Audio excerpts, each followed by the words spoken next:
முக்கியமாக தினசரி நடப்பு நிகழ்வுகளையும் கல்வி, விளையாட்டு, அரசியல், வாழ்க்கை முறை, மருத்துவம், தொழில்துறை, சினிமா, பொழுதுபோக்கு போன்ற பல்வேறு நிகழ்ச்சிகளையும் உடனுக்குடன் காண கேப்டன் டிவி மற்றும் கேப்டன் நியூஸ் சமூக வலைத்தள பக்கங்களோடு இணைந்திருங்கள். உங்கள் வணிகத்தை கேப்டன் டிவி மற்றும் கேப்டன் நியூஸில் விளம்பரத்தின் மூலம் மேம்படுத்த விருப்பமா? உடனே கீழே கொடுக்கப்படும் எண்ணிற்கு தொடர்பு கொள்ளுங்கள். இந்த ஒட்டுமொத்த கொலைக்கும் 10 லட்சம் ரூபாய் செலவாகி இருக்கிறது என்று காவல்துறை சொல்லுகிறது. இந்த கொலை நடந்த ஒரு மாதத்தில் இருந்து அவர் காங்கிரசினுடைய தலைவர், மாநில தலைவர் இதில் ஈடுபட்டிருக்கலாம் என்று தொடர்ந்து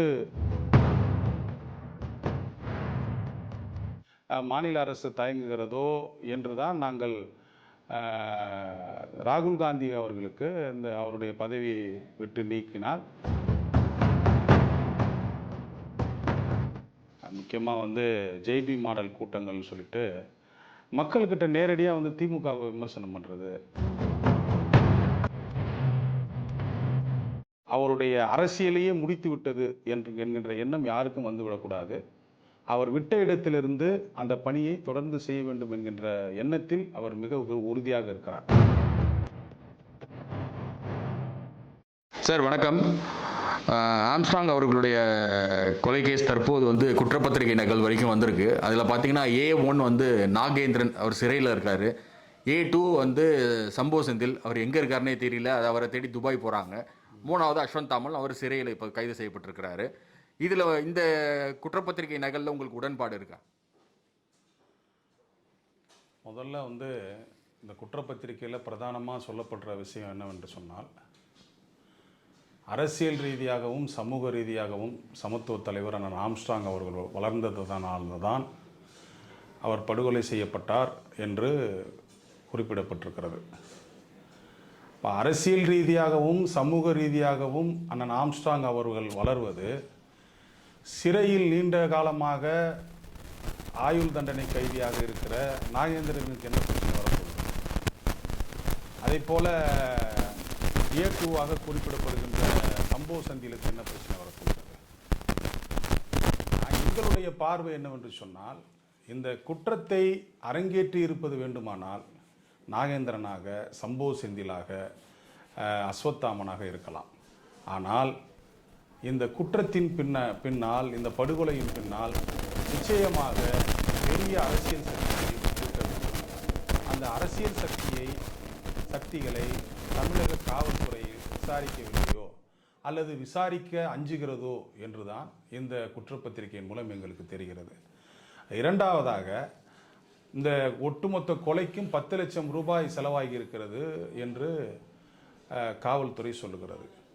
ஒரு தேசிய தலைவர், கிட்டத்தட்ட 40க்கும் மேற்பட்ட குற்றவாளிகள் கையில் இடிகளோடு, வேறு ஆயுதங்களோடு அந்த இடத்துல வந்திருக்கிறார்கள்.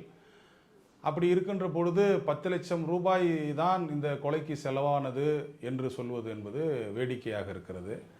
அது மட்டுமல்ல, 20க்கும் மேற்பட்ட A+ ரவுடிகள் இந்த கொலையிலே ஈடுபட்டிருக்கிறார்கள். 20க்கும் மேற்பட்ட கொலை A+ ரவுடிகள் இந்த கொலையில் ஒன்று சேர்ந்து ஈடுபட யாராவது ஒரு அரசியல் சக்தி நிச்சயமாக பின்னணியில் இருந்திருக்க வேண்டும்.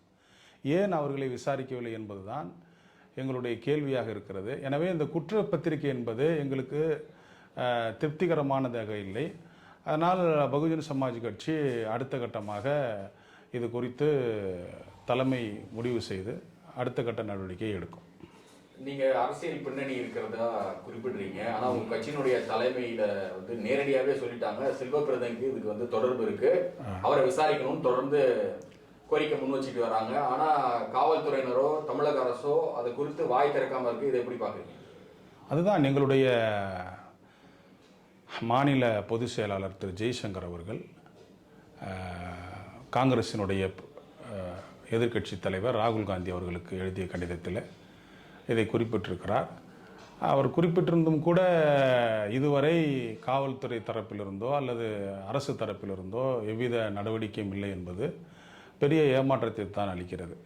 ஒரு பால் கனகராஜ் ஒரு பாரதிய ஜனதா கட்சியினுடைய தேசிய துணைத் தலைவர், மாநில துணைத் தலைவராக இருக்கிறார். அவரை அழைத்து விசாரணை செய்கிறார்கள். அப்படி இருக்கின்ற பொழுது தொடர்ந்து ஊடகங்களில் இந்த கொலை நடந்த ஒரு மாதத்தில் இருந்து அவர் காங்கிரசினுடைய தலைவர், மாநில தலைவர் இதில் ஈடுபட்டிருக்கலாம் என்று தொடர்ந்து செய்திகள் வந்து கொண்டிருக்கிறது.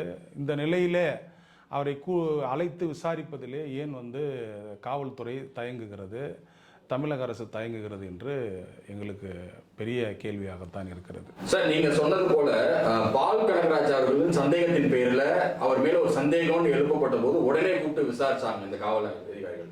அப்படி இருக்கும்போது செல்வப்பிரதிகை மேல பிஎஸ்பியினுடைய கட்சி தலைமை நேரடியாகவே குற்றச்சாட்டு முன்வைக்கும் போது அவங்களை கூப்பிட்டு விசாரிக்காத இந்த நிலைப்பாடு திமுக கூட்டணியில காங்கிரஸ் இருக்கிறதுனாலயா இல்ல வேற எதுவும் தொடர்பு இருக்கா? அது இல்லாம இதற்கு முன்னர் ஆம்ஸ்ட்ராங் அவர்கள் இருக்கும் போது பிஎஸ்பி கட்சிக்கும் காங்கிரஸுக்கும் ஏதேனும் பிரச்சனை இருந்ததா?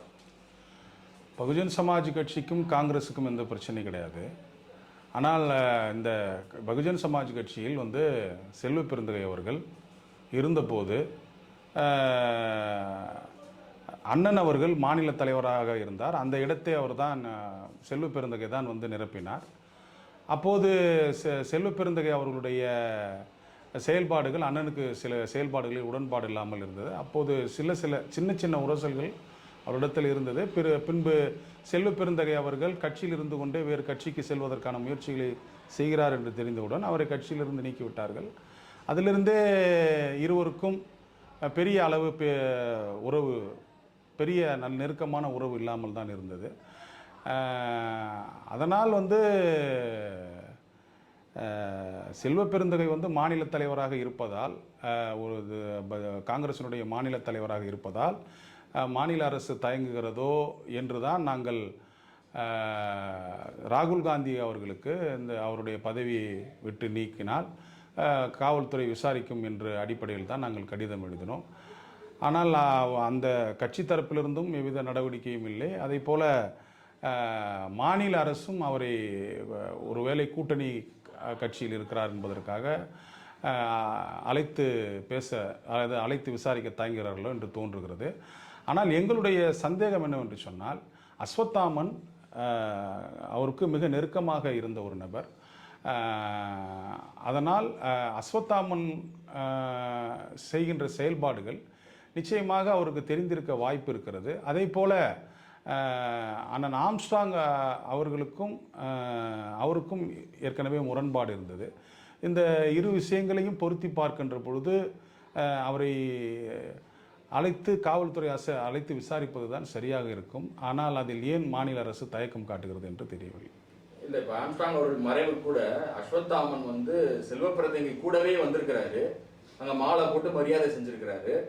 இப்போ இந்த சம்பவம் எதுவுமே காங்கிரஸ் தலைவர் செல்வ பெருந்தகைக்கு தெரியாமையா இருந்திருக்கும். அதுதான் எங்களுக்கு சந்தேகமாக இருக்கிறது.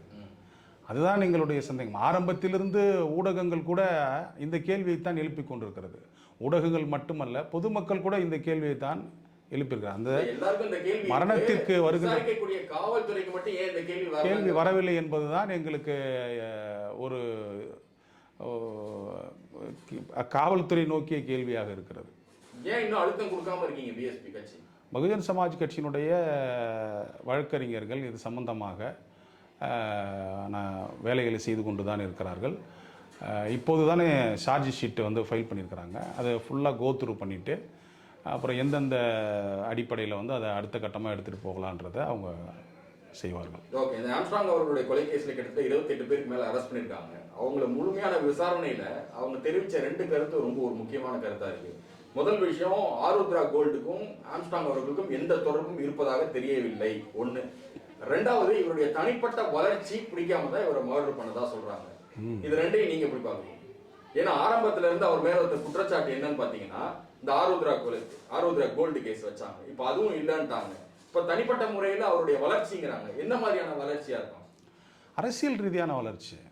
அரசியல் ரீதியாக அபரிதமான வளர்ச்சியை அவர் வட மாவட்டங்கள் அடைந்து கொண்டு வந்தார்.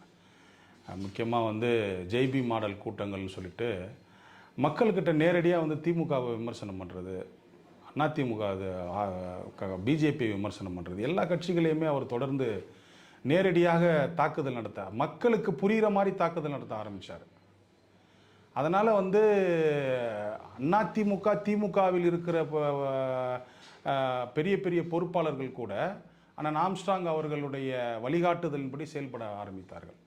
முக்கியமாக இந்த வட மாவட்டங்களில் என்னதான் திமுக அதிமுகவில் பொறுப்பாளர்கள் இருந்தாலும் கூட அவர்களுக்கு ஒரு ஒரு மறைமுகமான தலைவராக பட்டியலின சமூகத்தில் சொல்கிறேன், குறிப்பாக பட்டியலின சமூகத்தில் இருக்கிற பொறுப்பாளர் வட மாவட்டத்தினுடைய தவிர்க்க முடியாத முகமாக, குறிப்பாக பட்டியல் சமூக மக்களுடைய ஒரு ஏகோபித்த ஒரு தலைவராக அவர் வளர்ந்து வருவது என்பதுதான் மிகப்பெரிய, அது இன்னும் ஒரு 5 ஆண்டு இருந்திருந்தால் என்று சொன்னால் அவருடைய வளர்ச்சி என்பது மிகப்பெரிய அளவில் இருந்திருக்கும். பகுஜன் சமாஜ் கட்சியுடைய வேலையை அப்படித்தான். பகுஜன் சமாஜ் கட்சி ஊடகங்களில் வந்து பெருசாக முகம் காட்டாது, களத்திலே வந்து இறங்கி வேலை செய்வதுதான் பகுஜன் சமாஜ் கட்சி. அப்படி அவர் களத்தில் இறங்கி பெரிய அளவில் வேலை செய்ய ஆரம்பித்து விட்டார். அப்படி இருக்கின்ற பொழுது முக்கியமாக சென்னை சுற்றி இருக்கிற மாவட்டங்கள், திருவள்ளூர், காஞ்சிபுரம், செங்கல்பட்டு மாவட்டங்களில் அவருடைய வளர்ச்சி அபரிதமானதாக இருந்தது. அந்த வளர்ச்சி என்பது, அவருடைய வளர்ச்சி என்பது ஏதோ ஒரு கூட்டணி, ஏதோ ஒரு அரசியல் கட்சியோட ஒரு கோட்பாடோடு சமரசம் செய்து கொள்கின்ற அளவுக்கு அவருடைய அரசியல் நிலைப்பாடு இல்லை. ஒரு திமுகவோட, ஒரு அதிமுகவோட, ஒரு காங்கிரஸோடைய, ஒரு பிஜேபியோட ஒரு கொள்கை ரீதியாக சமரசம் செய்து கொள்கின்ற போல அவருடைய கோட்பாடு இருந்திருந்தால், அவருடைய பேச்சு இருந்திருந்தால் அவருக்கு எந்த பிரச்சனையுமே வந்திருக்காது. ஆனால் அவர் அனைத்து கட்சிகளையுமே காட்டமாக விமர்சனம் செய்தார். முக்கியமாக பிஜேபி, திமுக, அதிமுக, எல்லா கட்சி, காங்கிரஸ் உட்பட்ட எல்லா கட்சிகளையும் அவர் மிக காட்டமாக விமர்சனம் செய்தார். இதனால் அவருடைய வளர்ச்சி என்பது மற்றவர்களுக்கு ஆபத்தாக இருக்குமோ என்று கருதிதான் இந்த அரசியல் படுகொலை நடந்திருக்க வேண்டும். ஓகே, நீங்கள் இந்த சமரசம்ன்ற வார்த்தை பயன்படுத்துறதுனால அந்த கேள்வி கேட்குறேன். இப்போ ஆம்ஸ்ட்ராங் அவர்களுடைய படுகொலையை பொறுத்த வரைக்கும் ஒரு இன்வெஸ்டிகேட்டிவ் ஜேர்னலிஸ்ட் பார்வையிலேருந்து இதை பார்த்தோம்னாக்க இதனுடைய உண்மை வெளிவந்துடக்கூடாது, தலைமையில யார், இந்த ஸ்கெட்சுக்கான தலைமை யாருங்கிறது வெளியே வந்துடக்கூடாதுங்கிறதுக்காக திமுக, பாஜக, காங்கிரஸ் மூணுமே ஏதோ ஒரு நிலைப்பாடுல, காங்கிரஸ் அதாவது ஒரு நிலைப்பாடுல சமரசம் செஞ்சுக்கிறாங்களோ அப்படிங்கிற மாதிரியான ஒரு சந்தேகம் இருக்குது. நீங்க எப்படி பாக்குறீங்க? இருக்கலாம், சமரசம் செய்து கொள்கிற மாதிரி தான் தெரியுது. ஓகே, இப்ப இறுதியான ஒரு கேள்வி, கட்சியினுடைய தலைமையில் இருக்கக்கூடிய ஆம்ஸ்ட்ராங் அவர்களுடைய மலைவீனினுடைய நிலைப்பாடு இப்ப என்னவா இருக்கு? கட்சியில ஆக்டிவா வராங்களா மீண்டு? அவங்க பத்தி சொல்லுங்க. அவங்க ஆக்டிவா வராங்க, நல்லா இப்போ பேச ஆரம்பிச்சிட்டாங்க. இப்போ தான் அவங்களுக்கு கொஞ்சம் கொஞ்சமாக கட்சியில் ஈடுபாடு வருது. இருந்தாலும் அந்த துக்கத்திலிருந்து அவர்களால் மீண்டு வர முடியவில்லை. அவர்கள் அந்த துக்கத்திலிருந்து முழுமையாக மீண்டு வந்தால்தான் தொடர்ந்து அவர்கள் வந்து அரசியல் பயணம் செய்ய முடியும்.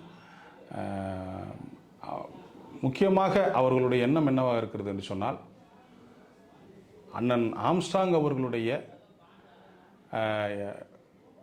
படுகொலை என்பது அவருடைய அரசியலையே முடித்து விட்டது என்கின்ற எண்ணம் யாருக்கும் வந்துவிடக்கூடாது. அவர் விட்ட இடத்திலிருந்து அந்த பணியை தொடர்ந்து செய்ய வேண்டும் என்கின்ற எண்ணத்தில் அவர் மிக உறுதியாக இருக்கிறார். இப்போ 2 நாட்களுக்கு முன்னால் கூட இந்த செய்தியை நான் பதிவு செய்ய வேண்டும் என்று விரும்புகிறேன். ஏன்னா எந்த ஊடகங்களும் இதை சரியாக பதிவு செய்யவில்லை. இது திமுக சம்பந்தப்பட்ட விஷயம் என்பதால் பதிவு செய்யவில்லை. 2 நாட்களுக்கு முன்பு 90ஆம் நாள் நினைவு நாள் சமத்துவ தலைவருக்கு ஏற்பாடு செய்யப்பட்டது. கிட்டத்தட்ட 1000-2000 பேர் வந்து அந்த இடத்துல வந்து அசம்பிளாகி, பெரம்பூரில் அசம்பிளாகி பௌத்த அடையாளத்தோடு ஒரு பேரணியை நடத்துகிறார்கள். அப்படி பேரணி நடத்தும் பொழுது சமத்துவ தலைவர் அண்ணன் ஆம்ஸ்ட்ராங் அவர்கள் படுகொலை செய்யப்படுகின்ற பொழுது அந்த படுகொலை சம்பந்தமான செய்தியே தெரியாத இருந்த காவல்துறை 24க்கும் மேற்பட்ட A+ குற்றவாளிகள் ஈடுபட்டிருக்கிறார்கள். அதை பற்றி தெரியாமல் இருந்த காவல்துறை சமத்துவ தலைவர் அண்ணன் ஆம்ஸ்ட்ராங் அவர்களுக்கு ஆபத்து இருக்கிறது என்று அவருக்கு முன்கூட்டியே தகவல் சொல்லாத உளவுத்துறை அந்த இடத்தில் 2000 பேர் கூடியவுடன் கிட்டத்தட்ட 7 பேருந்துகளை எடுத்து வந்து நிறுத்துகிறார்கள். 7 பேருந்துகளை எடுத்து வந்து நிறுத்தி அங்கே அமைதியான முறையில் மெழுகுவர்த்தி ஏந்தி பேரணியில் ஈடுபடுகின்ற பகுஜன் சமாஜ் கட்சியினுடைய பொறுப்பாளர்களை குண்டுக்கட்டாக தூக்கி சிறைப்படுத்துகிறார்கள். இதுவும் முக்கியமான செய்தி என்னவென்று சொன்னால், இன்றைக்கு பௌத்தம் என்பது உலகிலேயே மிகப்பெரிய மதமாக இருக்கிறது. அப்பேற்பட்ட பௌத்த மதத்தினுடைய பிக்குகளை, மதகுருமார்களை தயவு தாட்சணியம் இல்லாமல் குற்றவாளிகளைப் போல் கைது செய்து சிறைப்படுத்துகிறது. இந்த சம்பவங்கள் எல்லாம் தொடர்ந்து எங்களுடைய மாநில ஒருங்கிணைப்பாளர் திருமதி ஆம்ஸ்ட்ராங் அவர்களுக்கு தொடர்ந்து அவர்களுக்கு இந்த அரசியலில் நாம் ஏதாவது செய்ய வேண்டும், இந்த நிலையை மாற்ற வேண்டும் என்கின்ற எண்ணத்தை தொடர்ந்து உருவாக்கி கொண்டிருக்கிறது. எனவே அடுத்து அவருடைய பயணம் முழு வேகத்தில் இன்னும் சில மாதங்களில் இருக்கும் என்று கட்சியினுடைய பொறுப்பாளர் அத்தனை பேரும் நாங்கள் நம்புகிறோம்.